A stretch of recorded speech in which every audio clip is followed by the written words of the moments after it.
Dan ulama menjelaskan tidak ada amal saleh, ibadah yang mengalahkan fadilahnya takwa. Nggak ada. Takwa ini sampai disebutkan, saya pernah cari dalam Mu'jam Al-Fadul Quran, teman-teman sekalian, yang saya temukan. Mungkin keterbatasan ilmu saya, tapi saya temukan secara saya detail memeriksa, ada 226 ayat yang berbicara masalah ketakwaan. Dan ulama mengatakan tidak ada amal saleh yang mengalahkan fadilah ketakwaan. Fadilah yang ada 10, 30, 100 fadilah.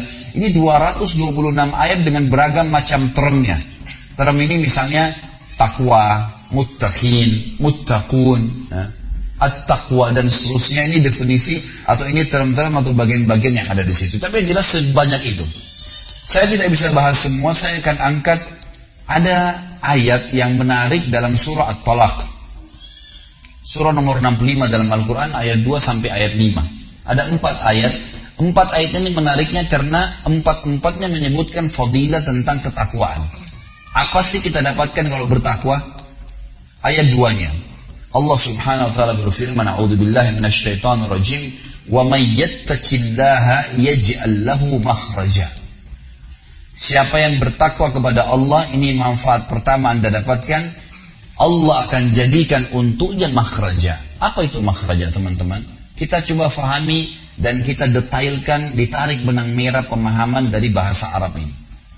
Makhraj ini dalam pemahaman atau rincian para ulama bahasa, dikatakan makhraj bisa berarti seseorang laki-laki yang sedang berjalan di sebuah tempat yang sempit sampai membuat tubuhnya nggak bisa bergerak, kemudian tiba-tiba dia coba memaksakan diri keluar dari gang yang sempit itu, kemudian dia temukan di depan matanya ujung dari gang itu dan dia dapat lapangan luas sehingga dia bisa berlari.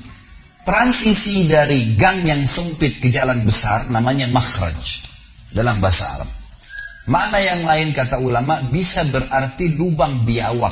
Biawak ini hewan yang hidup di padang pasir biasanya, dan biawak ini kalau kita lihat lubang sarangnya, kita akan kira itu adalah lubang semut karena kecilnya lubang dia. Jadi biawak besar, tapi dia kalau masuk ke dalam lubangnya, sarangnya di bawah tanah, maka dia tutup kembali dari dalam sehingga seakan-akan lubangnya kecil. Nah biawak kalau mau keluar, dia menanduk-nandukkan kepalanya, dia membongkar kembali lubang yang dia buat tadi, yang cuma kecil seperti lubang semut saja, sampai besar. Kemudian dia berhasil mengeluarkan kepalanya dan mengeluarkan badannya, kemudian mencari makanan. Lubang biawak yang dia gali kembali sehingga tubuhnya bisa keluar, nama lainnya makhraj. Dinamakan makhraj. Jadi teman-teman kalau umroh atau haji, bisa lihat tangga darurat di hotel-hotel di sana, untuk menyelamatkan diri kalau kebakaran ditulis mim kha ra jim, makhraj. Gitu kan? Jadi ini darurat, kalau sudah kepepet bisa lewat sini, gitu kan? Liftnya nggak jalan, kebakaran, bisa menyelamatkan Anda, gitu loh bahasanya. Allah menjanjikan di ayat 2 surah At-Talaq, "Wa may yattaqillaha yaj'al lahu makhraja." Siapa yang bertakwa kepada Allah, Allah akan jadikan makhraja dalam hidupnya, jalan keluar dari masalah yang dia hadapin yang sangat lapang, luas, gitu. Ayat ketiga Allah janjikan fadilah yang kedua, "Wa yarzuqhu min haitsu la yahtasib." Dan Allah akan berikan kepadanya rezeki dari tempat dia tidak sangka-sangka. Rezeki ini banyak orang fahami hanya baju, makanan, minuman, pakaian, tempat tinggal. Padahal rezeki itu sangat luas, lebih luas daripada itu. Mata kita bisa menangkap cahaya. Sekarang Anda bisa lihat saya bisa lihat Anda karena ada cahaya lampu ini. Ya. Kalau tidak ada cahaya sekuat apapun, mata kita senormal apapun tidak bisa lihat apa-apa. Gitu kan? Berarti bisanya mata kita menangkap cahaya sebuah rezeki. Suara kita bisa menangkap suara sebuah rezeki. Seterusnya. Kita masih bisa mencerna dan membedakan mana pedas, mana pahit, mana manis dalam waktu seketika dengan lidah kita, sebuah rezeki. Artinya seluruh ini adalah rezeki. Dan Allah mengatakan wa yarzuqhu, dan Allah akan berikan dia rezeki semua kebutuhannya. Bukan cuma sekedar duit, makanan, minuman, pakaian dan seterusnya, tapi semua kebutuhan yang bisa membuat roda kehidupannya berputar dari tempat yang dia tidak sangka-sangka akan datang dengan sendirinya. Ini ayat yang kedua.